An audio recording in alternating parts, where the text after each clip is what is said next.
reale kjo situatë.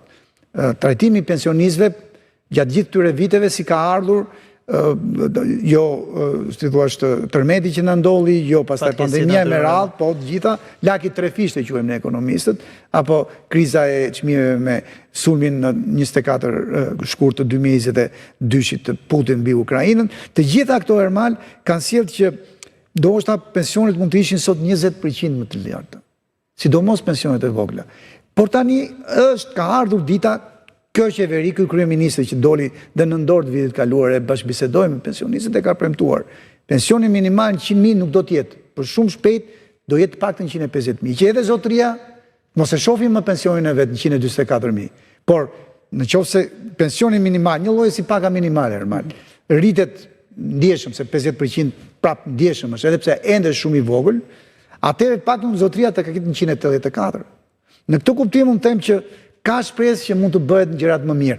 Gjëja e parë që kërkohet nga kjo qeveri sot ta bëjë më mirë është bonusi i dhjetorit, sepse erdhi edhe më pak se sa 2 muaj në një dhjetor në ndajnë. Kështu që ideja është me këtë ecuri të mirë të ardhurave, qeveria ta tregojë veten e nisi rrugën ta vazhdojë. Mirë, nëse regjia më konfirmon tani do të kemi një tjetër telefonat, një tjetër qytetar, e përshëndesim në këtë çast, mirëmbrëma. Mirëmbrëma. Po.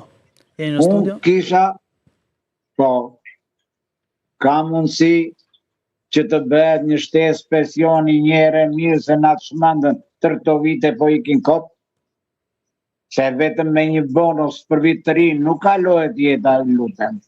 Pse për deputetet i zgjodhën dhe i gjetën lekët me vrap dhe për pensionistat nuk ka lek? Ka pyetje shumë interesante, zotëria, do ta shtroja në studio, ndoshta ju e shihni në kontekstin e ekspertit. Pse rritet për deputetët, ministrat dhe jo për pensionistat?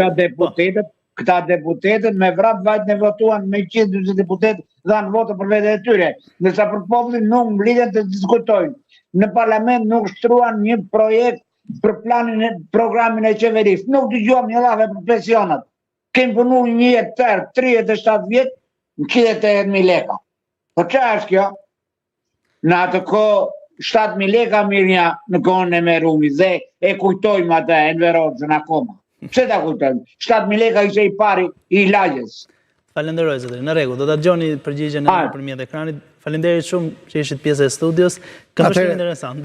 Zotëria ka shumë të drejtë, falenderojmë për këtë pyetje sepse një nga aktet më të shëmtuara do ta quaja, që bën deputetët e kuvendit ishte rritja e menjëhershme dyfish e rrogës së tyre sapo miratua piramida e re e rrogave në administratën publike. Nuk kishim se ta bënin, fare kollaj mund të prisnin për ta dyfishuar pagën e tyre derisa të urritej të gjithë kategorive të tjera të punëve në administratën tonë shtetërore.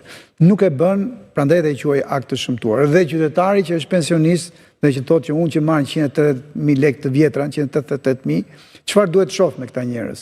E kanë edhe gurin dhe arën, edhe menjëherë votojnë, shkojnë me vrap edhe votojnë. Vetëm një deputet, madje ai ishte edhe nga opozita dhe e vlerësoi shumë momentin e tij, tha, unë nuk e votoj këtë punë.